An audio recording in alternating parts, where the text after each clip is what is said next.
দিয়েছেন যাতে আসলে আমরা যারা হিন্দু সম্প্রদায় তথা সনাতনী সম্প্রদায়ের লোক রয়েছি তারা যেন নিজেদের কখনো একা বা আলাদা না ভাবি, আমরা মিলেমিশে হিন্দু মুসলিম ভাই ভাই মিলেমিশে একসঙ্গে যেমন ছোট থেকে বড় হয়েছি, এখন আমরা আমাদের কর্মজীবনও শেষ করেছি, আগামীতে হয়তো আমরা এখান থেকে প্রয়াত হব, এভাবেই যেন আমাদের বংশধরেরাও এইভাবেই সকলের সঙ্গে মিলেমিশে বসবাস করে যেতে পারে। এই প্রত্যাশা নিয়েই আমাদের আজকের এই আয়োজন। আর এই আয়োজনের জন্য সত্যিকার অর্থে আমি নেতৃবৃন্দকে আমাদের সনাতনী সম্প্রদায়ের পক্ষ থেকে ধন্যবাদ এবং কৃতজ্ঞতা জ্ঞাপন করছি। আশা করি আগামীতে আমাদের এই সম্পর্ক উত্তরোত্তর বৃদ্ধি পাবে এবং জাতীয়তাবাদী দলের সকল নেতাকর্মী আমাদের হিন্দুদের সাথে রেখে পাশে রেখে আপনারা দেশের জন্য কাজ করবেন। আমরা আপনাদের সহযোগিতা করব, আমরা আপনাদের সাথে আছি, আপনারাও আমাদের সাথে থাকবেন, এই প্রত্যাশা রেখে আমি আমার সংক্ষিপ্ত বক্তব্য এখানেই শেষ করছি। ধন্যবাদ সবাইকে। ধন্যবাদ। এখন আপনাদের সামনে বক্তব্য রাখার জন্য অনুরোধ জানাচ্ছে পূজা উদযাপন পরিষদ সভাপতি ধুনট গার্লস অ্যান্ড কলেজের সম্মানিত অধ্যক্ষ জনাব বিকাশ চন্দ্র সাহাকে তার সংক্ষিপ্ত বক্তব্য রাখার জন্য আমি অনুরোধ জানাচ্ছি।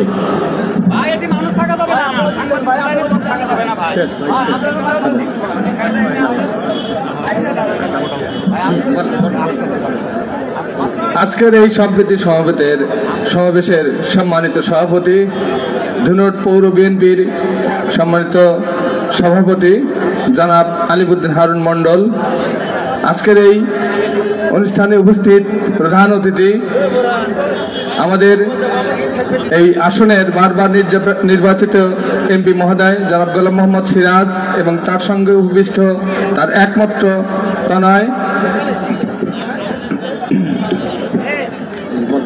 জনাব সানি সাহেব এবং মঞ্চে উপবিষ্ট বাংলাদেশ জাতীয়তাবাদী দলের বিভিন্ন পর্যায়ের নেতৃবৃন্দ, আমার সনাতনীয় সম্প্রদায়ের বিভিন্ন সংগঠনের নেতৃবৃন্দ, মিডিয়ার কর্মীবৃন্দ, আদিবাসী পরিষদের নেতৃবৃন্দ এবং সাধারণ জনগণ, সকলের প্রতি রইল আমার সালাম এবং আদাব। আমি একটি কথাই বলবো, 5ই আগস্টের পরবর্তী সময়ে যে পরিস্থিতি উদ্ভব হয়েছিল, আমি একটি উদাহরণ দেবো, সেটি হচ্ছে রাত 2টায় প্রথম আমার সঙ্গে বিএনপির লোকজন আমার সাথে যোগাযোগ করে, দাদা কেমন আছেন? আমি তখন উত্তরে বলেছিলাম যে আমার সম্প্রদায় যদি ভালো থাকে তাহলে আমি ভালো থাকব।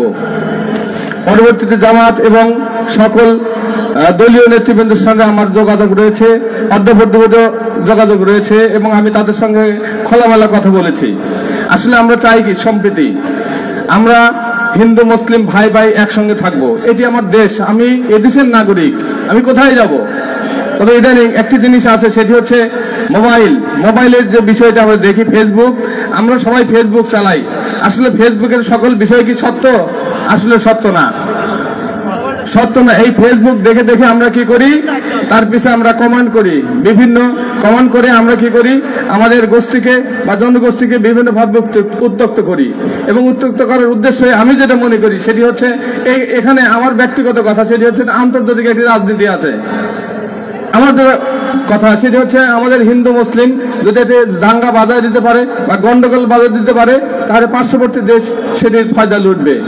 আমরা বিভিন্ন পর্যায়ে আসলে বিষয়গুলো খুব গভীরভাবে চিন্তা করে দেখবেন। তাই এখানে আপনারা এসেছেন, আমাদের যে দেখেছে এখানে আমরা কিন্তু খুশি মনে খুশি চিত্তে আমরা এখানে এসেছি যে আমরা কি করব, আমরা সকলের সাথে আমাদের মত বিনিময় করব। কিন্তু আরেকটি কথা না বললেই নয়, সেটি আমাদের মধ্যে কিন্তু একটি দুর্বলতা আছে যে আমি হিন্দু মানুষ, কেন আমি বিএনপি করবো, বিএনপিকে ভোট দেবো? কেন আপনাদের মধ্যে এই দুর্বলতা কেন? আমি আমার খুশি মতো ভোট দেব, আমি আমার মতামতকে ভোট দেব, আমি যাকে ভালো লোক মনে করবো তাকে ভোট দেব। আমি অনেক সময় এখন পৌর শ্রমিক দলের নেতৃত্বে একটি খোরশেদ এবং মিরাজের নেতৃত্বে বিশাল মিছিল আমাদের মাঝে উপস্থিত হয়েছেন, আমরা করতালির মাধ্যমে তাদেরকে স্বাগত জানাই।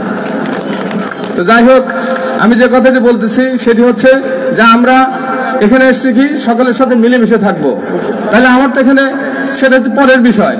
দাদা আমি অনেক জায়গায় জিজ্ঞেস করেছি, যখন আমাদেরকে বলেছে বিশেষ করে 5ই আগস্টের পরবর্তীতে আপনার ধুনটের প্রপারে যারা নাগরিক একদম ধুনট প্রপারে যারা ছিলেন তারা বিষয়টি খেয়াল করেছেন কিভাবে ধুনটকে আগলে রেখেছে, আমাদের আলিমুদ্দিন খান মন্ডল কিভাবে ধুনটকে আগলে রেখেছে আপনারা কিন্তু সেটা জানেন, অনেকে মুখে না বললেও আমরা কিন্তু জানি।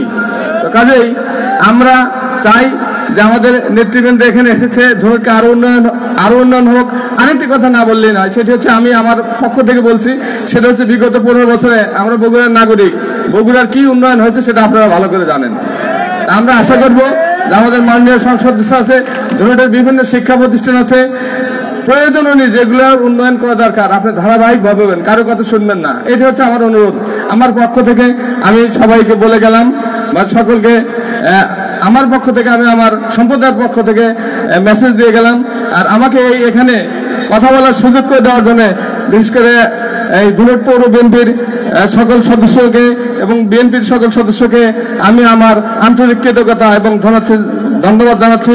সেই সঙ্গে আমাদের মহান নেতার দীর্ঘায়ু কামনা করছি, তার তনয় আছে আগামী দিনের ভবিষ্যৎ, তারও দীর্ঘায়ু কামনা করছি। সকলের সুস্বাস্থ্য এবং দীর্ঘায়ু কামনা করে আমি আমার সংক্ষিপ্ত বক্তব্য এখানে শেষ করছি। ধন্যবাদ সবাইকে। ধন্যবাদ দাদাকে।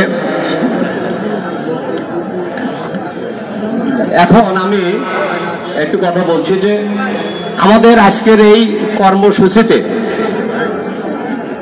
সম্প্রীতি শান্তি সমাবেশে আমাদের ধুনট পৌর বিএনপির 9টি ওয়ার্ডের নেতৃবৃন্দ আছেন, ধুনট উপজেলার 10টি ইউনিয়নের আমাদের বিএনপির নেতৃবৃন্দ আছেন, যুব দল, ছাত্র দল, স্বেচ্ছাসেবক দল, শ্রমিক দল, মৎস্যজীবী দল এবং মহিলা দল, জিয়া পরিষদ, অনেক নেতৃবৃন্দ আছেন। যদি সবাইকে বক্তব্য দিতে যাই সারা রাতেও নেতা ফুরবে না, তাই আমি বলতে চাই যে আমরা আন্তরিকভাবে দুঃখিত, সবাইকে বক্তব্য দিতে পারলাম না। এখন আপনাদের সামনে বক্তব্য রাখবেন ইয়াসিন আলী হিমেল, উপদেষ্টা, বৈষম্যবিরোধী ছাত্র আন্দোলন, শেরপুর, ধুনট ও নন্দগ্রাম।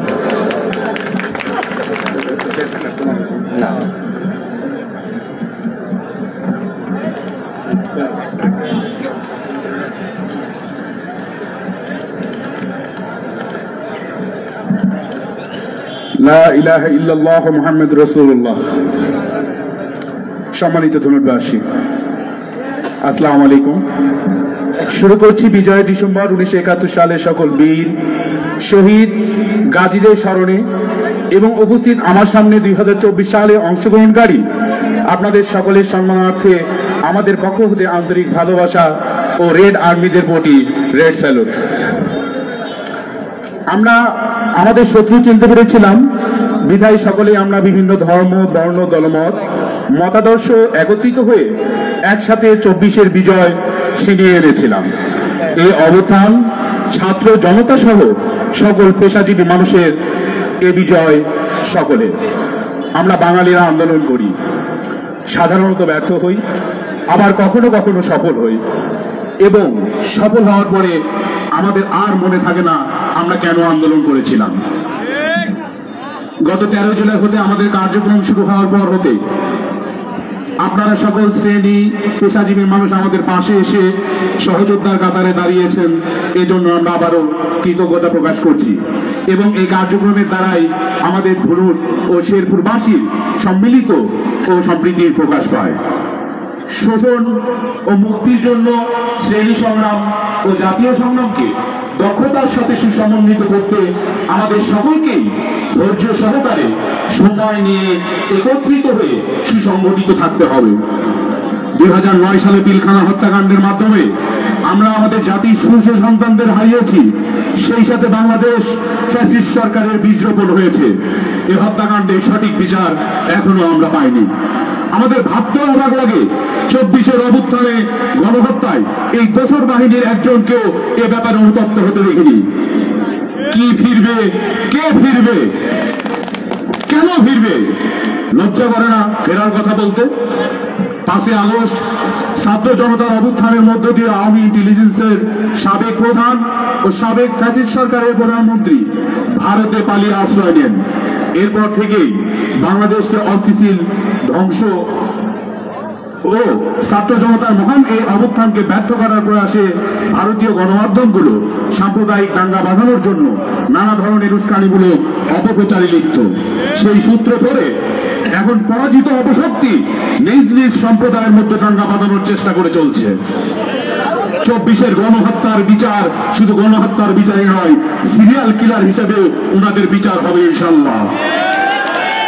এই পরিস্থিতিতে সবাইকে একত্রিত থাকার অনুরোধ করা যাচ্ছে। অসাম্প্রদায়িকতা ও ধর্মীয়ভাবে যদি বলা হয় তবে তাদের ধর্ম তারা পালন করবে, তাদের উৎসব তারা পালন করবে, আমাদের ধর্মীয় রীতিনীতি অনুযায়ী আমরা পালন করব। বাংলাদেশকে নিজের করে নিয়ে একজন দেশপ্রেমিক হিসাবে প্রমাণ করার জন্য সকল ধর্মের প্রতি আমাদের উদারতা আহ্বান থাকবে। একটা কথা স্পষ্ট করে বলতে চাই, মসজিদ ভাঙে ধার্মিকেরা, মন্দির ভাঙে ধার্মিকেরা, তারপরও তারা দাবি করে আমরা ধার্মিক, আর যারা ভাঙাভাঙিতে নেই তারা অধার্মিক বা নাস্তিক।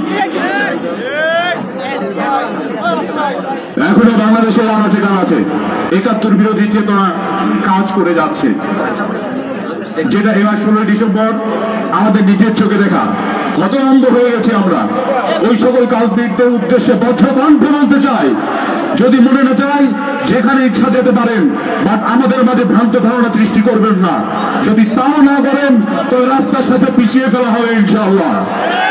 মনে রাখবেন ৫২-৭১ মিলে ২০২৪ সালে ৩৬শে জুলাই জন্ম দিয়েছে। একটি মাত্র শব্দ সবগুলোর সাথে মিশে যায়, তা হলো বৈষম্য। এই বৈষম্য লড়াই এখনো চলমান, চলছে, চলবে। আমাদের মাঝে একটি বিশাল মিছিল নিয়ে আমাদের সভাস্থলে উপস্থিত হয়েছেন জিয়া সাইবার ফোর্স। আমরা করতালের মাধ্যমে জিয়া সাইবার ফোর্সের বিশাল মিছিলকে আমরা অভিনন্দন জানাবো। আমি দুঃখিত। দল কখনো খারাপ হয় না, দলের নীতি নির্ধারণের নিয়মও খারাপ হয় না, কোন দলের মতাদর্শও খারাপ হতে পারে না। হয় দলের লিডার খারাপ হবে, নয়তো কর্মী। সিনিয়র সকল দলীয় নেতৃত্ববৃন্দের প্রতি আমাদের আহ্বান ও অনুরোধ, জুনিয়রদের জন্য নেতৃত্ব নির্বাচনের ক্ষেত্রে রাজপথে যারা রক্ত ঝরিয়েছে, নির্মম পরিস্থিতিতে যারা পাশে থেকেছে, তাদেরকে প্রাধান্য দিন এবং জুনিয়রদের অবশ্যই রাজনৈতিক ও বয়স ভিত্তিতে সিনিয়রদের সম্মান ও কমান্ড মেনে নেওয়া অত্যাবশ্যক। পারস্পরিক সম্মান, শ্রদ্ধা, সম্প্রীতি, সৌহার্দ্য ও ভালোবাসায় আমাদের রাজনৈতিক বিচারণের জায়গাগুলিতে পরিস্ফুটিত হয়ে উঠুক।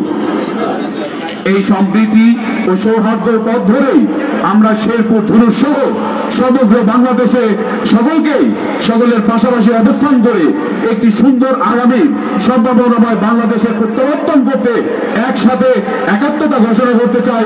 আজকে এখান থেকেই সমগ্র বাংলাদেশকে জানিয়ে দিতে চাই মাত্র একটি বাক্য। সবাই আমার সাথে একটু বলবেন, উই।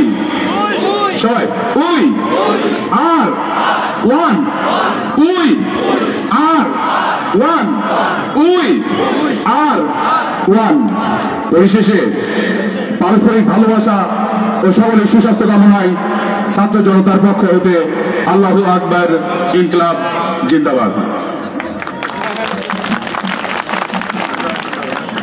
ধন্যবাদ সুন্দর বক্তব্য রাখার জন্য বৈষম্যবিরোধী ছাত্র আন্দোলন নেতা। এখন আপনাদের সামনে বক্তব্য রাখবেন সংক্ষিপ্ত ধন্যবাদ উপজেলা যুবদলের সাবেক আহ্বায়ক রাশেদুল জামাল। সংক্ষিপ্ত বক্তব্য। আজকের এই বিশাল সমাবেশের সম্মানিত সভাপতি, উপস্থিত প্রধান অতিথি সহ আমার সামনে উপবিষ্ট আমার সহজাতির মুসলিম ভাইদের প্রতি সালাম এবং সনাতন ধর্মাবলম্বী ভাইদের প্রতি আদাব জানিয়ে আমি দুটি কথা বলতে চাই। প্রিয় উপস্থিতি, আমরা আজকে সম্প্রীতি এবং শান্তির সমাবেশ করছি। কেন আজকে বাংলাদেশে এই শান্তি এবং সম্প্রীতির সমাবেশ করতে হচ্ছে? কারণ একটি অশান্ত কালমেঘ বাংলার আকাশে ঘন ঘটা দেখার পরেই সারা বাংলাদেশের মানুষ জেগে উঠেছে ওই চক্রান্তকারীদের বিরুদ্ধে। ঐক্যবদ্ধ ছাড়া বাংলাদেশের স্বাধীনতা, বাংলাদেশের সার্বভৌমত্ব, বাংলাদেশের মানচিত্র রক্ষা করা অসম্ভব। তাই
করেছেন, সেই আদর্শের সৈনিক হিসেবে আমরা সকল দল মতের ঊর্ধ্বে থেকে সকল ধর্মের মানুষকে নিয়ে তারেক রহমানের নেতৃত্বে আগামী দিনে নতুন একটি বাংলাদেশ গড়ার অঙ্গীকার করে আজকের এই সমাবেশ সফল করার জন্য সকল ধর্ম বর্ণ গোত্রের লোক, আমাদের বিএনপি যুবদল, স্বেচ্ছাসেবক দল এবং ছাত্র দলের সকলের ঐকান্তিক প্রচেষ্টায় বিশেষ করে ধন্যবাদ দিতে হয় পৌর বিএনপির আহ্বানে যারা অনেক পরিশ্রম করে আজকে এই সভাকে সফল করেছেন।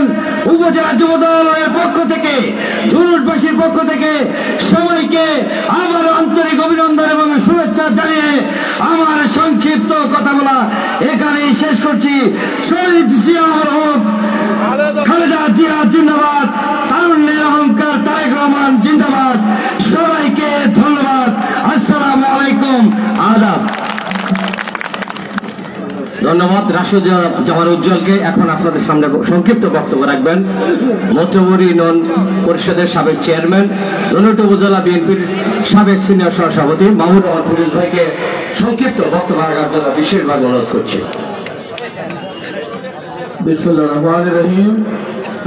ধুনট উপজেলা ধুনট পৌর বিএনপি কর্তৃক আয়োজিত আজকে সম্প্রীতি ও শান্তি সমাবেশের সংগ্রামী সভাপতি সাবেক মেয়র জননেতা আলিমউদ্দিন হারুন মন্ডল, সমাবেশের প্রধান অতিথি, ধুনটের প্রতিটি মানুষের অত্যন্ত প্রিয় নেতা, দীর্ঘদিন পরে যে নেতার বক্তব্য শোনার জন্য ধুনটের বিভিন্ন প্রান্ত থেকে এসেছেন আমাদের সেই প্রিয় নেতা শেরপুর ধুনটের সাবেক সংসদ সদস্য আলহাজ গোলাম মোহাম্মদ সিরাজ সাহেব, উপস্থিত রয়েছেন আমাদের তরুণ নেতা বগুড়া জেলা বিএনপির অন্যতম সদস্য জনাব আসিফুর রব্বানী সানভি সাহেব, উপস্থিত পৌর বিএনপি, উপজেলা বিএনপি, ইউনিয়ন এবং ওয়ার্ড বিএনপি নেতৃবৃন্দ, সম্মানিত হিন্দু, বৌদ্ধ, খ্রিস্টান এবং সনাতনী আদিবাসী সম্প্রদায়ের প্রিয় ভাই ও বোনেরা, সবাইকে জানাই সালাম, শুভেচ্ছা। আসসালামু আলাইকুম, হিন্দুদের আদাব।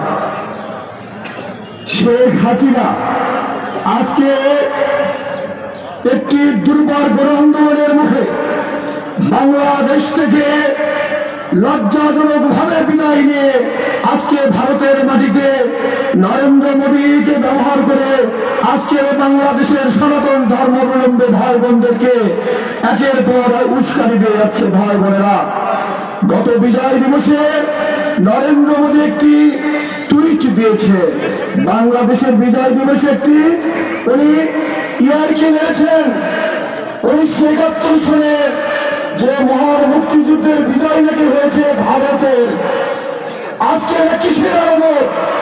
আমাদের স্বাধীন সার্বভৌম রাষ্ট্র শেষ বিন্দু রক্ত দিয়ে আজকে আমরা স্বাধীনতা রক্ষা করতে চাই। ভাইয়ের আমার, আমরা হিন্দু ভাই বোনদেরকে নিয়ে আমাদের নেতা তারেক রহমান, তার নির্দেশে আমাদের নেতা আলহাজ গোলাম মোহাম্মদ সিরাজ সাহেবের নির্দেশে আমরা প্রত্যেকটা হিন্দু ভাইদের আমরা সহর্ষ মর্মিতায় আমরা দিয়েছি, তাদের পাশে দাঁড়িয়েছি, দুর্দিনে দুঃসময় পাশে দাঁড়িয়েছি। আমরা আগামী দিনে এই হিন্দু ভাইদেরকে আমরা সর্বাত্মক সহযোগিতা করতে চাই। সামনে পার্লামেন্ট নির্বাচনে জনাব তারেক রহমানের নেতৃত্বে আমাদের নেতা আলহাজ গোলাম মোহাম্মদ সিরাজ সাহেবের জন্য ধানের শীষের ভোট চেয়ে আমার বক্তব্যকে শেষ করছি। খোদা হাফেজ, সবাইকে ধন্যবাদ। আসসালামু আলাইকুম রহমতুল্লাহ। ধন্যবাদ ফিরোজ ভাইকে। এ পর্যায়ে এখন সংক্ষিপ্ত বক্তব্য রাখবেন বাংলাদেশ জাতীয়তাবাদী দল ধুনট পৌর শাখার সিনিয়র সহসভাপতি সানোয়ার ভাইকে সংক্ষিপ্ত বক্তব্য রাখার জন্য বিশেষভাবে অনুরোধ করছি। বিসমিল্লাহির রহমানির রহিম। শান্তি ও সম্প্রীতি সমাবেশের সম্মানিত সভাপতি, ধুনট পৌর বিএনপির সম্মানিত সভাপতি জনাব আলিমউদ্দিন হারুন মন্ডল সাহেব আমাদের মাঝে উপস্থিত আছেন।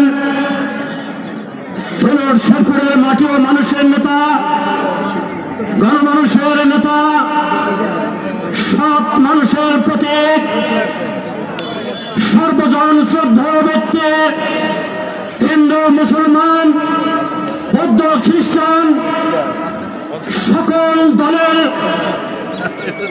শ্রদ্ধেয় ব্যক্তি জনাব গোলাম মোহাম্মদ সিরাজ সাহেব উপস্থিত, বিএনপির সিনিয়র নেতৃবৃন্দ, বিভিন্ন ইউনিয়ন থেকে আগত নেতৃবৃন্দ এবং কর্মীবৃন্দ, ধুনট পৌরসভা 9টি ওয়ার্ডের সম্মানিত নেতৃবৃন্দ এবং আমাদের মাঝে উপস্থিত যে শান্তি ও সম্প্রীতি, সেই হিন্দু ভাইরা, সেই আদিবাসী ভাইরা, সবার প্রতি আমার সালাম রইল, আসসালামু আলাইকুম।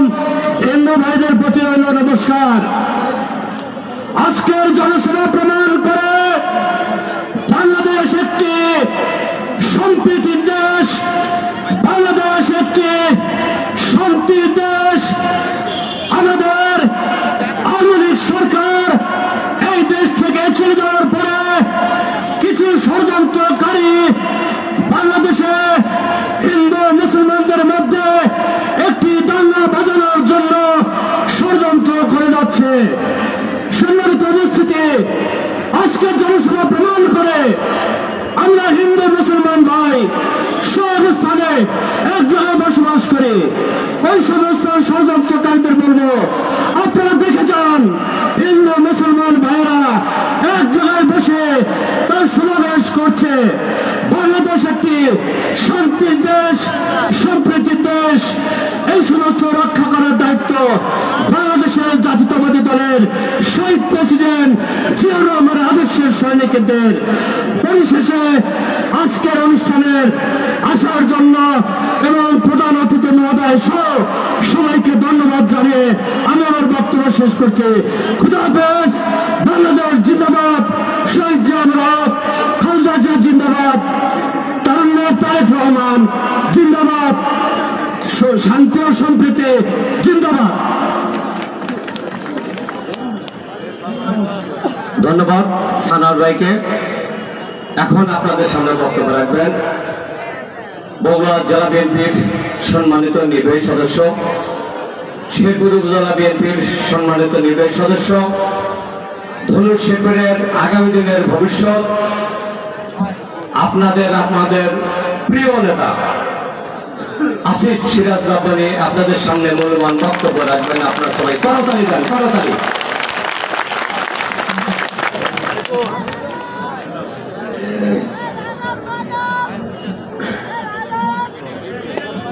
বিসমিল্লাহির রহমানির রহিম। আজকের এই সম্প্রীতি ও শান্তি সমাবেশে উপস্থিত আজকের সভাপতি, প্রধান অতিথি, বিএনপি ও অঙ্গ সংগঠনের নেতৃবৃন্দ, বিভিন্ন ইউনিয়ন থেকে আগত নেতৃবৃন্দ, হিন্দু সম্প্রদায়ের, বৌদ্ধ খ্রিস্টান সম্প্রদায়ের নেতৃবৃন্দ, বৈষম্য বিরোধী ছাত্র আন্দোলনের নেতৃবৃন্দ সহ আমার সামনে উপস্থিত আমার প্রাণপ্রিয় ধনুরবাসী, আসসালামু আলাইকুম। আজকের যে সম্প্রীতি ও শান্তি সমাবেশ, সেই সাবজেক্টে আসার আগে আমি কিছু আবেগের কথা বলবো।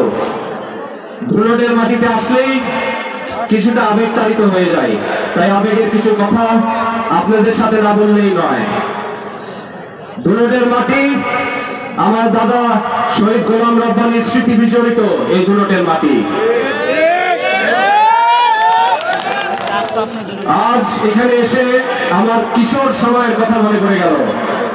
91 নির্বাচন, আমার বাবা গোলাম মোহাম্মদ সিরাজের প্রথম নির্বাচন। সেই পোস্টার আমার আজও মনে আছে, আর এখানে তো অনেকে নিশ্চয়ই মনে আছে।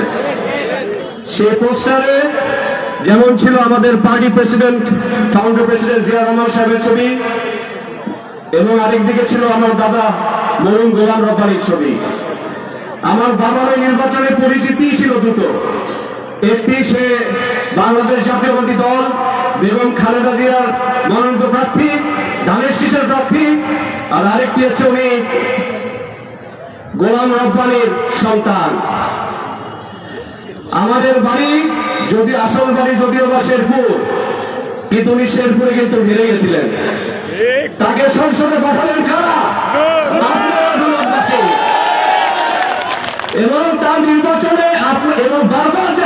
দিয়েছে, এখানে বুলেটের অবদানই সবচেয়ে বেশি। যদিও বাবারই আমাদের শেরপুর, কিন্তু আমরা মনে করি আমরা বুলেটেরই সন্তান। বুলেটের মাটি আমার দাদার মাটি, আমার বাবার মাটি। এবং এখানে আওয়ামী কালে, ফ্যাসিস্ট আওয়ামী কালে অনেক ষড়যন্ত্র হয়েছে 16-17 বছর। আপনারা জানেন 18 নির্বাচনে আমাদের গাড়িতে হামলা করা হয়েছিল, নিশ্চয়ই মনে আছে, আমি গেছিলেন। এবং সে হত্যার উদ্দেশ্য ছিল এই পরিবারকে নিঃস্ব করে দেওয়া, আমার বাবা এবং আমাকে হত্যা করা। কিন্তু তারা সফল হয়নি, কেন রাখে আল্লাহ মারেকে। তারপরে ষড়যন্ত্র থেমে থাকেনি, ষড়যন্ত্র চলমান। এখনো আমরা যেন প্রোগ্রাম না করতে পারি, এর ষড়যন্ত্র এখনো হয়।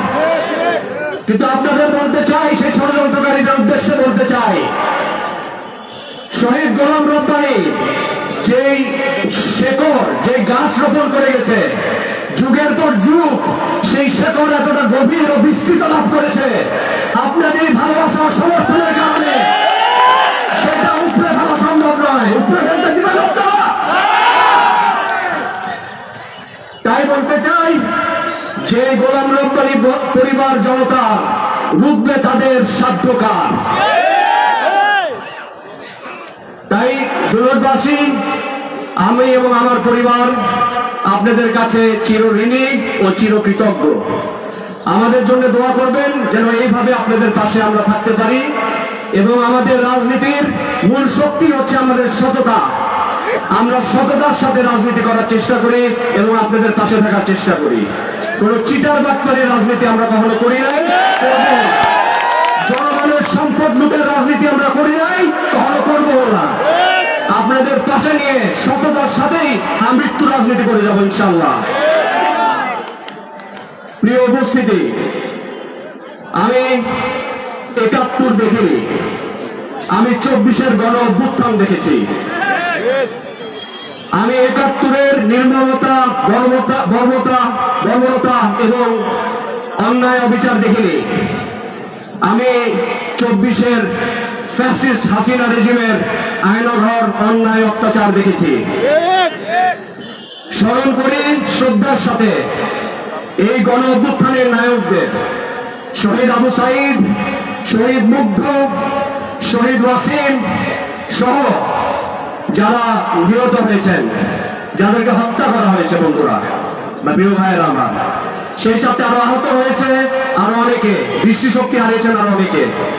এর মধ্যে আমাদের বিএনপিরও 4 শতাধিক নেতৃবৃন্দকে হত্যা করা হয়েছে, আহত হয়েছে শতাধিকেরও বেশি। কিছুদিন আগে আপনারা দেখেছেন একটি খবর, মেহেদী হাসান রাব্বি, মাগুরা জেলা ছাত্র দলের নেতা ছিলেন তিনি। তার একটি বেশ শিশু সন্তানের জন্ম হয়েছে, সেই সন্তান কখনো জানবে না বাবা কি জিনিস। দুর্ভাগ্য রাব্বির যে সেই সন্তানের মুখ না দেখেই তাকে পৃথিবী থেকে বিদায় নিতে হয়েছে। আমি 71-এর বিশিষ্ট বীরত্তমদের দেখিনি, কিন্তু আমি এই 24-এর অভ্যুত্থানের নায়কদের দেখেছি। তারাই আমাদের এই প্রজন্মের বিশিষ্ট এবং বীরুত্তম। তাদেরকে যেন সেই মর্যাদার সাথে এই জাতি ভুলে না যায়, এই কামনা করছি। সেই সাথে আমি বলতে চাই ভাইরা, এই 24-এর অভ্যুত্থান একটি তরুণ প্রজন্মের জন্ম দিয়েছে, একটি শিক্ষিত, স্মার্ট, রাজনৈতিকভাবে সচেতন এবং যারা প্রতিবাদী, তারা এখন বাংলাদেশের পাহারাদার হয়ে আবর্তিত হয়েছে। তারা নতুন রাজনীতির কথা বলছে, নতুন স্বাধীনতার কথা বলছে। তাদের এই স্বাধীনতা যারা তারা এনেছেন, এটা বিফলে যেতে দেওয়া যায় না বন্ধুরা। তাই আমি বিএনপি নেতা কর্মীদের উদ্দেশ্যে বলতে চাই, আমাদের নেতা জনাব তারেক রহমান বারবার বলছেন যে নেতাকর্মীরা আপনারা জনগণের সাথে জনগণের আস্থা অর্জন করেন, জনগণের সাথে সম্পর্ক তৈরি করেন। আমরা যদি এটা করতে ব্যর্থ হই, তাহলে যেই প্রতিবাদী তরুণ সমাজের কথা বললাম, তারা কিন্তু আমাদেরকেও ছাড়বে না বন্ধুরা। আওয়ামী লীগ তো 16 বছর অপশাসন করেও তাও চেপে বসেছিল, তারা কিন্তু নিমিশেই আমাদেরকে উৎখাত করে ফেলবে যদি আমরা ঠিক পথে না আসি। এখনো সময় আছেন, আমাদের নেতা যেভাবে বলছেন সেভাবে আমরা ঠিক পথে চলি বন্ধুরা, এই আমার আপনাদের কাছে আহ্বান থাকবে। এবং আমরা যেটা আমাদের নেতা তারেক রহমান বলেন যে আমরা মনে করি যে আমরা ক্ষমতায় চলে আসছি, এই ভুল ধারণায় কিন্তু আপনারা থাকেন না। ক্ষমতায় যাওয়ার জন্য কঠিনতম নির্বাচন, আমাদেরকে সেই পরিস্থিতির শিকার হতে হবে, এটা কিন্তু আমাদের নেতা বারবার বলেছেন। এটা আপনাদেরকে অনুধাবন করতে হবে এবং সেইভাবে আমাদের জনগণের আস্থা অর্জন করতে হবে। ভাইয়েরা আমার,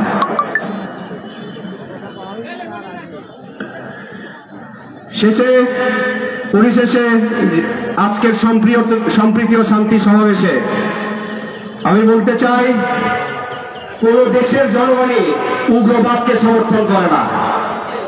তাই আমার প্রতিবেশী রাষ্ট্র ভারতকে বলতে চাই,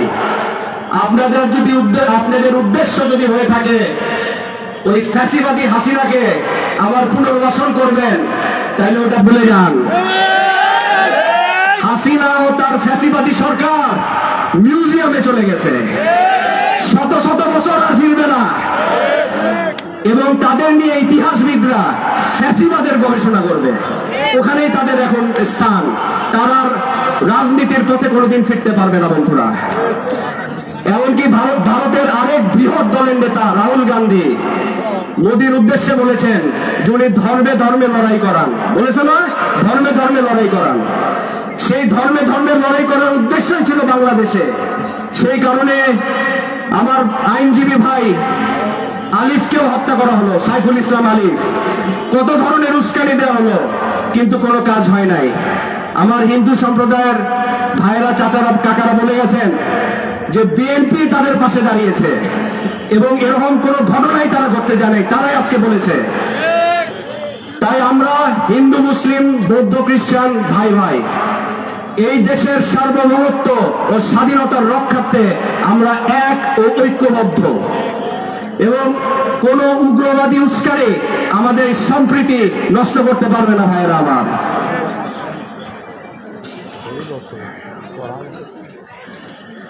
আর আমার ফিরোজ ভাই মানে একটা কথা বলেছে, আমি আবার উল্লেখ করি যে মোদী কিছুদিন আগে, নরেন্দ্র মোদী বিজয় দিবসের শুভেচ্ছা ভারতবাসীকে দিচ্ছেন, যেন এক তামাশা। এটা বাংলাদেশে উল্লেখ করে নাই।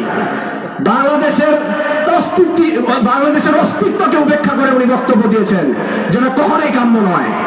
তাই ওনাকে বলতে চাই যে আপনি এখনো সময় আছে, ভারতবাসীর সাথে বাংলাদেশের জনগণের সম্পর্ক স্থাপনের দিকে দেখুন, কোন ফ্যাসিবাদকে পুনর্বাসনের দিকে আপনি যাবেন না।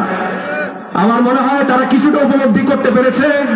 ভারতের পররাষ্ট্রমন্ত্রী জয়শঙ্কর তার বক্তব্যে পররাষ্ট্রনীতি পরিবর্তনের কথা কিন্তু ইঙ্গিত করেছেন। তাই আমরা আশা করি তারাই বুঝতে পারবেন। আর না বুঝতে পারলে আমি বলতে চাই, আমাদের সবার রক্ত লাল, মুসলিম ভাইয়ের রক্ত লাল, হিন্দু ভাইয়ের রক্ত লাল, আমার সব ভাইয়েরই রক্ত লাল এবং আমাদের পতাকা লাল। আমাদের পতাকা অবমাননা করলে আমরা মুসলিম, হিন্দু, বৌদ্ধ, খ্রিস্টান সব ভাইয়েরা মিলে শরীরের শেষ রক্তবিন্দু দিয়ে হলেও আমাদের পতাকাকে সমুন্নত রাখবো ইনশাআল্লাহ। আমি আর আমার বক্তব্য দীর্ঘ করবো না। আমার বাবা প্রধান অতিথি বক্তব্য দিবেন, যার অধীর আগ্রহ আপনি বসে আছেন। শেষ 4 লাইন বলে আমি আমার বক্তব্য শেষ করছি। একটি বাংলাদেশ, তুমি জাগ্রত জনতার, সারা বিশ্বের বিস্ময়, তুমি আমার এবং আমাদের সবার অহংকার। ভালো থাকবেন। আসসালামু আলাইকুম। ধন্যবাদ। এখন আপনাদের সামনে বক্তব্য রাখবেন আজকের সম্প্রীতি শান্তি সমাবেশের সম্মানিত প্রধান অতিথি,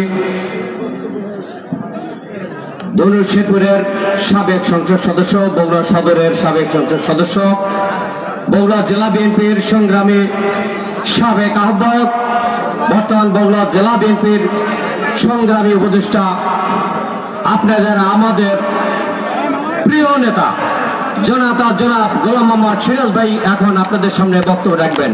জনাব গোলাম মোহাম্মদ সিরাজ ভাই।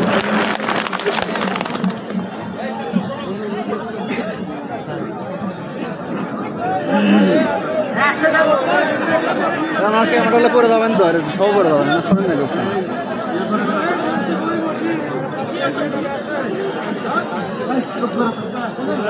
আরে বাবলা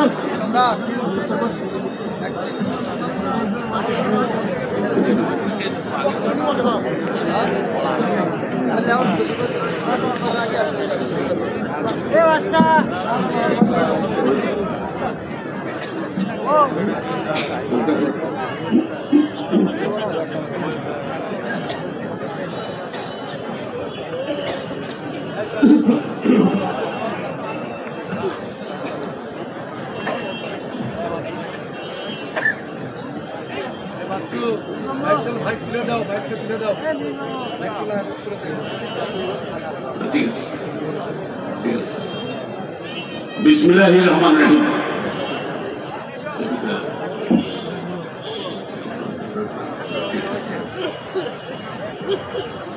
আজকের এই সম্প্রীতি এবং শান্তির সমাবেশে যারা আয়োজন করেছে ধন্যবাদ বিএনপির সর্বস্তরের নেতৃবৃন্দ, বিশেষ করে পৌর নেতৃবৃন্দ,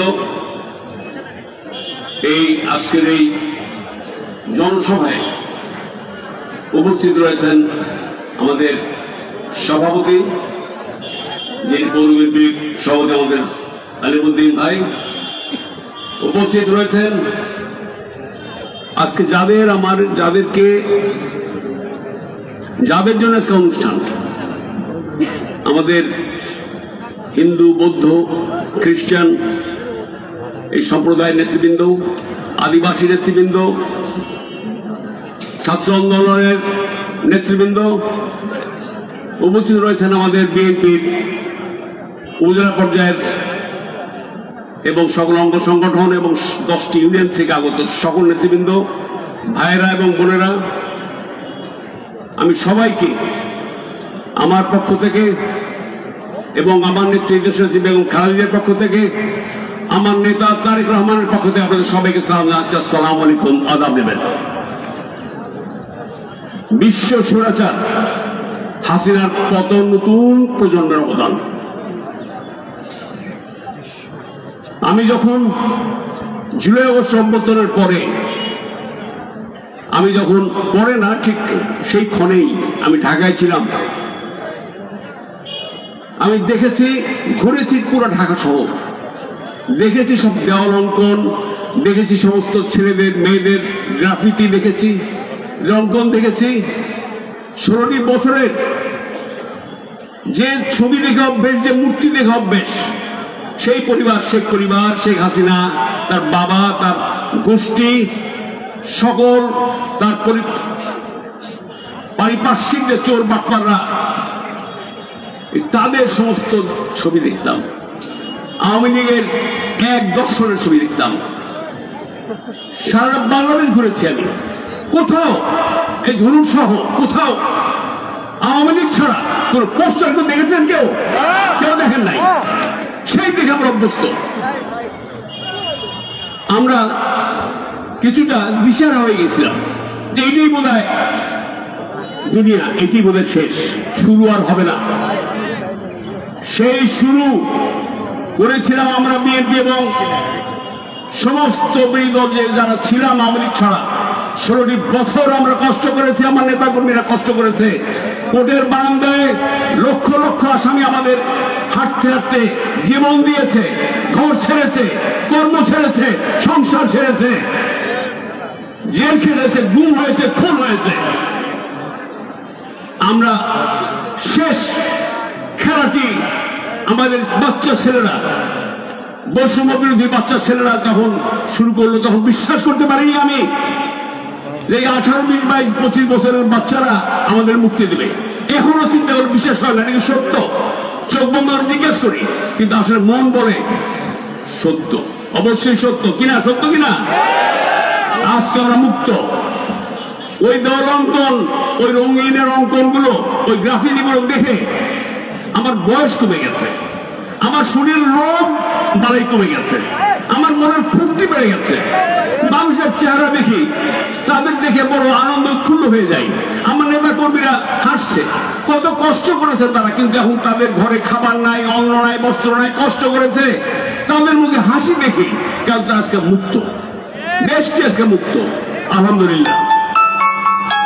আমি সেটাই বলছি যে আমাদের এই আজকে তারুণ্যের এই ফসলের ভুলমান নয়, 52 তো ভুলি নাই, আমরা 24 কোনোদিন ভুলব ইনশাআল্লাহ। এই প্রসঙ্গে আমি বলতে চাই যে আজকের যে বিষয়টি সেটা হলো আমাদের এই দেশের সম্প্রীতির অভাব হয়েছে, আমাদের দেশের শান্তির অভাব হয়েছে। ভুল কথা, মিথ্যে কথা, অপপ্রচারের আমরা শিকার হয়েছি। অপপ্রচার কে অপপ্রচার করছে? এক বালতি দুধে এক ফোঁটা কি বলে চোরা না কি বলে, ওরা দিলেই শেষ। ওরা এক হাসিনা গেল ভারতে, সেখানে গিয়ে আমরা ভাবলাম যে বোধহয় একটা অনুশোচনা আসবে যে বাংলার মানুষকে, এই দেশের মানুষকে শাসন করেছে, আমাদের ফকিরে পরিণত করেছে, ভিক্ষুকে পরিণত করেছে, চুরি ডাকাতি করে সব নিয়ে গেছে, তার অনুশোচনা আসবে। খুন করেছে, গুম করেছে। শেষ শেখ হাসিনার নির্দেশে এই বাচ্চা ছেলেগুলো সাইদ মুগ্ধ সহ সমস্ত ছেলেরা তারা তো শহীদ হয়েছে। আমাদের কত ছাত্রদল বলেন, কত আমাদের নেতাকর্মীদের মেরে তার হাসিনার হুকুমে তারা খুন হয়েছে, গুম হয়েছে, কোন অনুসূচনা নাই। হাসিনা তো দূরের কথা, আপনি ধনুকেরই একজন আওয়ামী লীগের সমর্থক নেতা বাদ সমর্থন জিজ্ঞেস করেন তো যে ভাই তোমার ধারণা কি? তাদের ধারণা আগেই ভালো ছিলাম। আরে বলে কি, পাগল নাকি? এই পাগলও আছে, কোন উপায় নাই, তাদের কোন অনুশোচনা নাই। এই দেশে আসবার কোন ফিরে আসার কোন চিহ্নও থাকবে না ইনশাআল্লাহ, কোনদিনও না। আমি ধর্ম নিয়ে একটা ছোট্ট লেখা, কাজী নজরুল ইসলামের লেখা, যার নিজের ধর্মে বিশ্বাস আছে, যে নিজের ধর্মের সত্যকে চিনেছে, সে কখনো অন্য ধর্মকে ঘৃণা করতে পারে না। খুব আমার জাতীয় কবি, তার কথাটা অত্যন্ত মূল্যবান। সেই প্রেক্ষিতে বলতে চাই, দেখেন পৃথিবীতে আমরা 2 স্তরের মানুষ আছি সারা পৃথিবীতে, শুধু বাংলাদেশে না।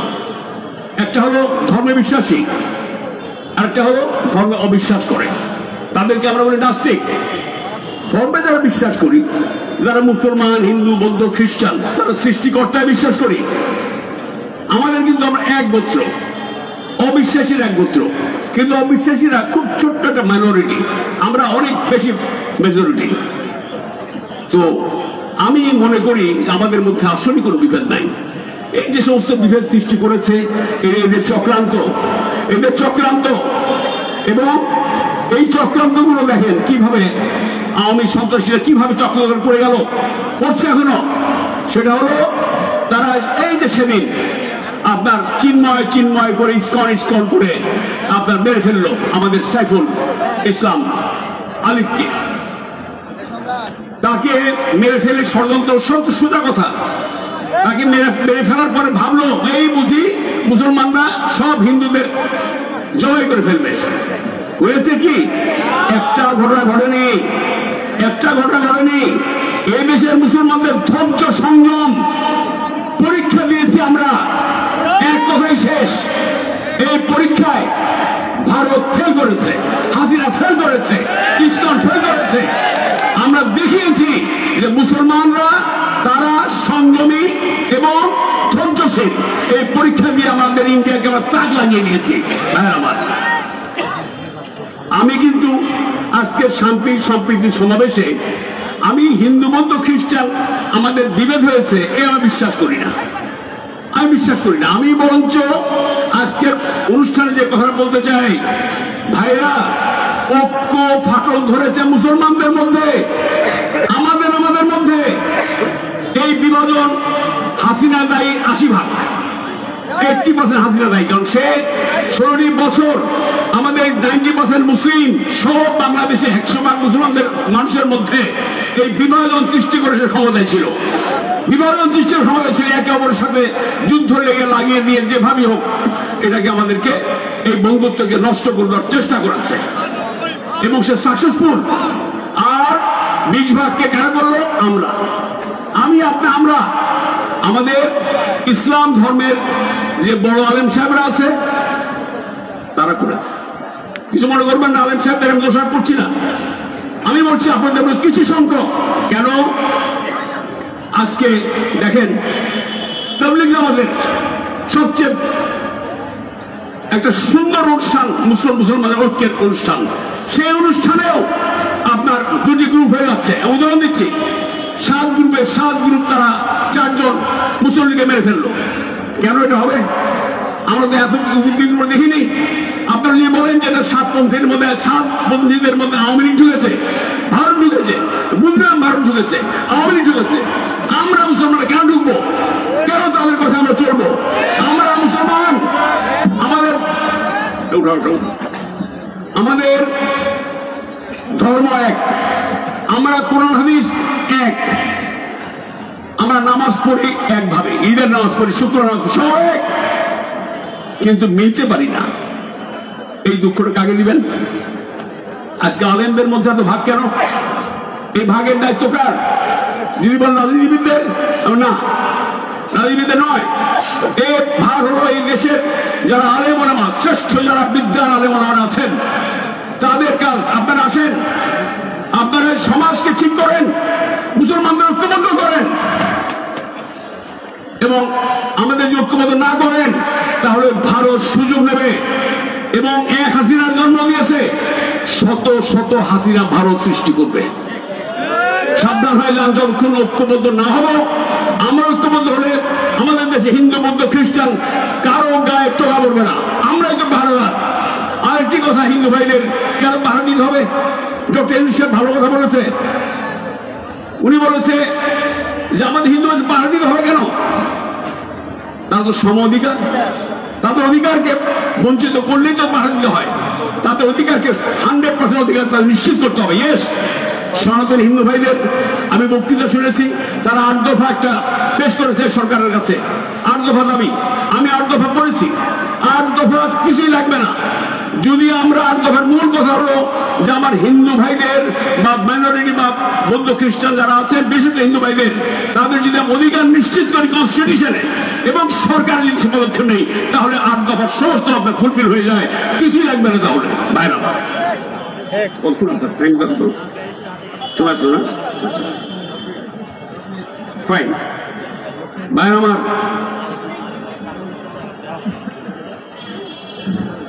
71-এর মুক্তিযুদ্ধের ধারাবাহিকতায় আজকের আমাদের 24-এর গণঅভ্যুত্থান এবং স্বৈরাচারের পতনের মধ্য দিয়ে আমরা নতুন স্বাধীনতা পেয়েছি এবং 16 ডিসেম্বর বাঙালি জাতি তথা বাংলাদেশের মহান বিজয়, যে গর্বের সাথে আমরা পালন করি। আমি আবারও কি বলব, এই মহান ডিসেম্বর মাস, গর্বের মাস, এই 16 ডিসেম্বর আমরা গেছে, এখানে আমি স্মরণ করি মুক্তিযুদ্ধের সমন্বয়ক, স্বাধীনতার ঘোষক শহীদ রাষ্ট্রপতি রহমান, যিনি আমাদের বিএনপির প্রতিষ্ঠাতা। আমি স্মরণ করি 71-এর সকল শহীদানের, আমি স্মরণ করি 24-এর সকল শহীদান, এমনকি 52 ভাষা আন্দোলন শুরু করে 24 পর্যন্ত যারা দেশের যারা প্রাণ দিয়েছেন সবার জন্য আমি শ্রদ্ধার সাথে আত্মার মাফরত এবং স্মরণ করি ভাইরা আমার। কিন্তু আজকে দেখেন বিজয় দিবসে মোদী কি বলল? মোদী বলল যে এই বিজয়ের অর্জন এটা ভারতীয়দের। কত বড় স্পর্ধা মোদীর, কত বড় মোদী স্পর্ধা ভাইরা আমার। এই মোদী সেই মোদী যে বাবরি মসজিদ ভেঙে 72-এ, বাবরি মসজিদ ভেঙে 92 সম্ভবত বাবরি মসজিদ ভেঙে সে মন্দির বড় বানিয়েছে। এই সেই সাম্প্রদায়িক নেতা গুজরাটের, যে আমাদের মুসলমানদের নিজের হাতে জবাই করেছে ভাইরা আমার, সে আজকে ভারতের প্রধানমন্ত্রী। ভাইরা আমার, আমি বলতে চাই এই সেই ভারত, শুধু মোদীর দোষ দেবো কেন? 47-এ ভারত আপনার স্বাধীনতা ব্রিটিশদের কাছ থেকে আমরা ভাগ হয়ে ভারত স্বাধীন হলো। 48 বছর মধ্যেই এই সাম্প্রদায়িক ভারত হায়দ্রাবাদ দখল করলো। জানেন আপনারা, হায়দ্রাবাদ দখল করলো, জোর দখল করলো। তারপর 75-এ এসে সিকিমকে তাদের ম্যাপের মধ্যে নিয়ে সেটাও দখল করলো। সেই দখলদাররা আজকে সারি পাশে ইন্ডিয়ার দক্ষিণ পূর্ব এশিয়ায় আমরা যারা আছি, বাংলাদেশ, শ্রীলঙ্কা, ভুটান, নেপাল, আফগানিস্তান, পাকিস্তান সবার সাথেই তার শৌখিনের সম্পর্ক। কেন হবে না? কেন হবে না? সব জায়গায় প্রভুত্ব দাদাগিরি, ওই দাদাগিরি ছাড়তে হবে, দাদাগিরি ছাড়তে হবে। আজকে ভারতের শিক্ষা নেন, ভারতের শিক্ষা নেন যে আমাদের স্বাবলম্বী হতে হবে। জিয়া রহমান সাহেব তিনি বলে গেছেন, বেগম খালেদা বলে গেছেন, আমাদের তারেক রহমান সাহেব একই কথা বলছেন যে আমরা আসেন সেই স্বনির্ভরতা ছেড়ে আসি। আমরা ভারতীয় গরু খাওয়া, আমরা ভারতীয় গরু বন্ধ ছিল 4-5 বছর, নিজের দেশে আমাদের গরুর প্রোডাকশন হয়েছে, আমাদের কোরবানির গরুর কোনো অভাব হয় নাই। আসেন পেঁয়াজ আলু খাবো না, পেঁয়াজ আলু নিজে প্রোডাকশন করবো। পেঁয়াজ আলু আমাদের ভুটান থেকে আসে, পেঁয়াজ আলু আমাদের কি বলে পাকিস্তান থেকে আসে, টার্কি থেকে আসে, ভিয়েতনাম থেকে আসে, চায়না থেকে আসে। প্রয়োজন নাই। $12 বিলিয়ন ভারত এক্সপোর্ট করে বাংলাদেশে, আপনারা আমরা এক্সপোর্ট করি মাত্র $1 বিলিয়ন। টাকা কার বেশি? কি ভারতের না? গার্মেন্টস দরকার নাই ভারতের। ভারতের জন্য আজকে আমার গার্মেন্টস শিল্প দুর্বল হয়ে গেছে। ভারত আমাদের মার্কেট নিয়ে গেছে। আমরা চাই না ভারতের ইয়ার্ন, আমরা চাই না ইয়ার্ন, চাই না আমাদের বেকআউট লিঙ্কেজের গার্মেন্টস এর যে ইম্পোর্ট হয় যে সমস্ত অ্যাক্সেসরিজ, প্রয়োজন নাই। আমাদের এখানে পাকিস্তান আছে, চায়না আছে, ভিয়েতনাম আছে, কোনো প্রয়োজন নেই ভারতের। আসলে আবার চিকিৎসায় কোথায় করতে আমরা বাংলাদেশের 6,000 কোটি টাকা বছরে আমরা ভারতকে দিই। 6,000 কোটি টাকা। এটা কার? আপনার আমার বাংলাদেশের টাকা। দিব না টাকা, দিব না। কোভিডের মধ্যে আপনারা আমরা আমার মতো সহস্র বড়দেরা চিকিৎসা করে নেই দেশে, আমাদের বেঁচে আছি। কোভিডের মধ্যে তো আমরা সবাই বেঁচে আছি আলহামদুলিল্লাহ। কোভিডের মধ্যে বাংলাদেশের চিকিৎসা যদি চলতে পারি, কেন আমরা ইন্ডিয়া যাবো? এটা বরঞ্চ এই চিকিৎসা ক্ষেত্রেও আমরা ইনশাল্লাহ স্বনির্ভর হয়ে যাব। আপনারা আমরা ঐক্য থাকি। ওই হিমেলদার বক্তব্য বলল উই আর ওয়ান, আমি বলি we are one in all respect. আমরা একই, দেশকে স্বনির্ভর করি। আসেন চিকিৎসা সেবায়, স্বাস্থ্য সেবায় এই সরকার আছে। পরবর্তীতে আমরা বিএনপি যদি যাই ইনশাল্লাহ জাতীয় সরকার হবে, এবং তারেক রহমান নেতৃত্বে, বেগম খালেদা নেতৃত্বে আমরা ইনশাল্লাহ এই দেশকে স্বনির্ভর করবো। চিকিৎসা ক্ষেত্রে করবো, সকল ক্ষেত্রে করবো ইনশাল্লাহ। ভাই আমার আসেন এবার পর্যটন ক্ষেত্রে, পর্যটনে হাজার কোটি টাকা আমরা দিই ভারতে। যাবো না ভারতে? চলেন যাই, আমাদের দেশ আশেপাশে বহু জায়গা আছে। এই যে থাইল্যান্ড আমাদের ভিসা চালু করেছে, ভুটান চলেন, নেপাল চলেন, থাইল্যান্ড চলেন, ভিয়েতনাম চলেন, চায়না চলেন, কোনো অসুবিধা নেই। দুনিয়া অনেক বড়, এক পথ বন্ধ হবে, 10 পথ খোলা আছে, কোনো অসুবিধা নাই। আমি বলছি ভারতকে সাবধান করে দেই, ভারত তোমরা ভালো হয়ে যাও, প্রতিবেশীর সাথে ভালো হয়ে যাও। শোনেন হিন্দু ভাই, হিন্দু সম্প্রদায়ের নেতারা আছেন, আমি বলতে চাই আপনাদেরকে আওয়ামী লীগ বলে কি তাদের কেনা গোলাম। হিন্দু মানে আওয়ামী লীগ, হিন্দু মানে আমাদের কি বলে এই আমাদের অন্য রাজনীতি দলের সাথে সম্পর্ক, বাজে কথা।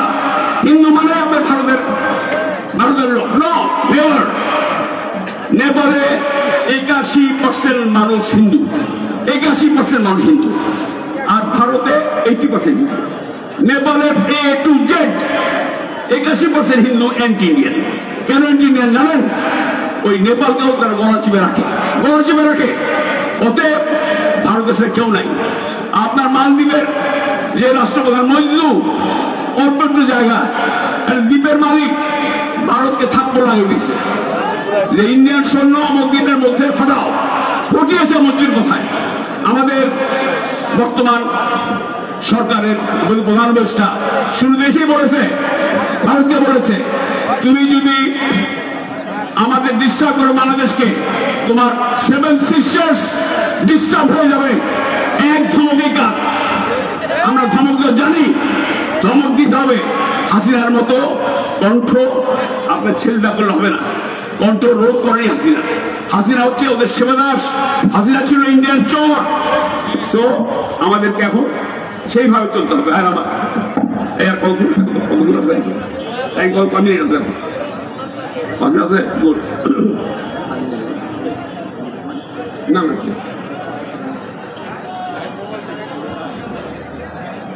দেখেন হাসিনার রুটের কথা কি বলবো। হাসিনা লুট করে নিয়ে গেছে। হাসিনা, রেহানা, জয়, টিউলিপ, তারা 9টি প্রকল্পে তারা লুট করেছে 80,000 কোটি টাকা। এর একটা শুনবেন কি, আপনি আজকেই দেখলাম টেলিভিশনে স্ক্রলে যে টিউলিপের 400 কোটি পাউন্ড তার দুর্নীতি ইনভেস্টিগেশন হচ্ছে ইংল্যান্ডে। চিন্তা করবেন না, হাসিনা, জয়, তার গোষ্ঠী ফ্যামিলি এই বিচার বিদেশের মাটিতে হবে, বাংলাদেশের মাটিতে হবে। দোষ নিশ্চয় নাই। হাসিনা কোথাও যে নিশ্চয় পাবে না ভাইয়ের আমার, কোথাও যে নিশ্চয় পাবে না, কোথাও তাদের জায়গা হবে না পৃথিবীতে। সমস্ত পৃথিবী তাদের বিপক্ষে, ভারত ছাড়া। এই ভারতের সাম্প্রদায়িক সরকার মোদী যাক, দেখবেন সেখানেও তা ঠিক হয়ে যাবে। ভারতের আমার সেটা আসিফ বলেছে তার বক্তব্যে যে পররাষ্ট্রমন্ত্রী জয়শঙ্কর বলেছে যে তাদের পররাষ্ট্রনীতি পাল্টাতে হবে। এই কথাই কিন্তু শেষ নাই, মনে রাখেন, পাল্টাবে। চিন্তার কারণ নাই। ভারতকে আমাদের সাথে বন্ধুত্ব করতে হবে, ওদের ঠেকায়, আমাদের ঠেকায় নয়। আমরা বন্ধু হতে রাজি, কিন্তু প্রভু মানতে রাজি না। প্রতিবেশী তাকে ছেড়ে দেওয়া যায় না। কি বলেন? বন্ধু হতে রাজি, সব ভিতরে চিন্তা করতে হবে আসলে আমাদের বন্ধু না। কি বলেন? ভিতরটা ঠিক রাখতে হবে যে আসলে বন্ধু না, বাণিজ্যিক বন্ধু হবে, মনের বন্ধু হবে না ইনশাল্লাহ। ভাইয়ের আমার, আমি আরেকটি কথা বলবো, সেটা হলো যে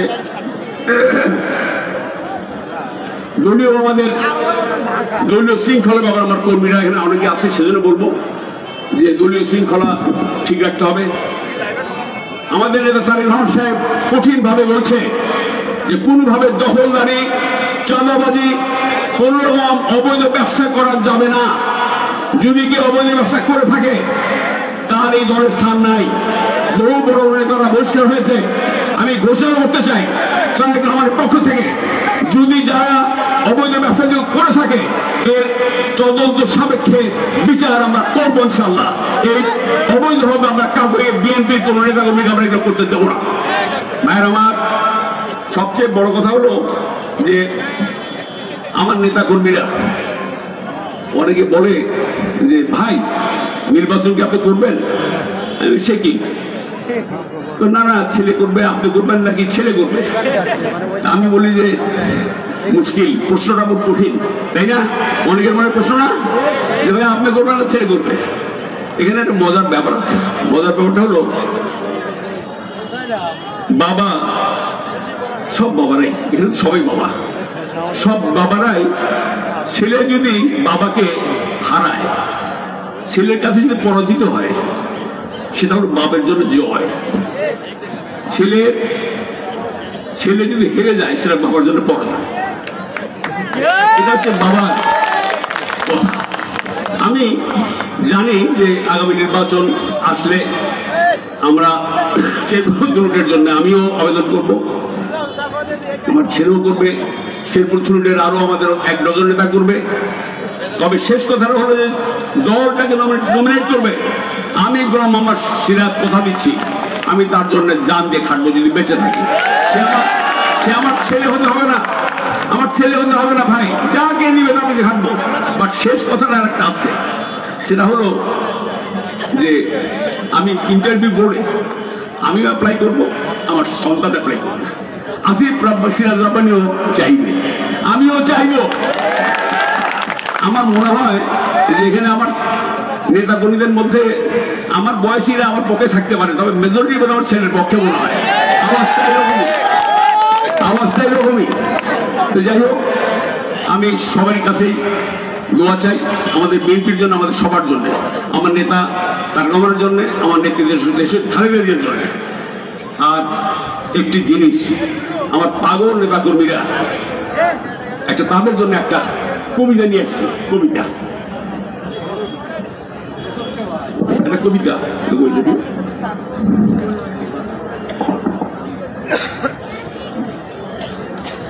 গত 16 বছরে আমাদের বিএনপির নেতাকর্মীরা, বিএনপি যুবদল, ছাত্রদল, স্বেচ্ছাসেবক দল, মহিলা দল, কৃষক দল, সমস্ত দলের, বিশেষ করে ছাত্র দল, যুব দল, এরা পাগল প্রায় হয়ে 16টি বছর কষ্ট করেছে।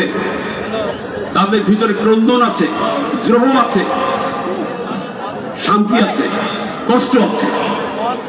পল্লবী থানা যুব দলের পল্লবী থানা এক কর্মী, সে একটা কবিতা লিখেছে। সে কবিতাটা লিখেছে কাকে জানেন? আমাদের তারেক রহমান সাহেবকে অ্যাড্রেস করে লিখেছে। তারেক সাহেবকে প্রতি অ্যাড্রেস করে একটা কবিতা লিখেছে। আমি সে কবিতাটা পড়ে শোনাই, এটা নিয়ে শেষ করব। আমি এমনি কবিতাগুলো একটু ভালোবাসি আর কি। যাই হোক, লিখছে, সত্যি তোমাকে ভালোবাসতে গিয়ে সংসার হয়নি অনেকের, তোমাকে ভালোবাসতে গিয়ে মৃত্যুকে হাসি মুখে আলিঙ্গন করতে হয়েছে শত সহস্র জনকে।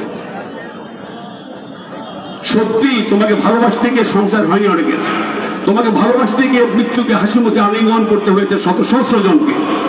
তোমার প্রেমে পড়ে নিঃস্ব হয়েছে কতজন, তোমার প্রেমে পড়ে নিঃস্ব হয়েছে কতজন। তোমাকে ভালোবাসতে গিয়ে প্রেয়সীর ভালোবাসা ছুঁড়ে ফেলেছি কতজন। আবার বলি, তোমাকে ভালোবাসতে গিয়ে প্রেয়সীর ভালোবাসা ছুঁড়ে ফেলেছে কতজন।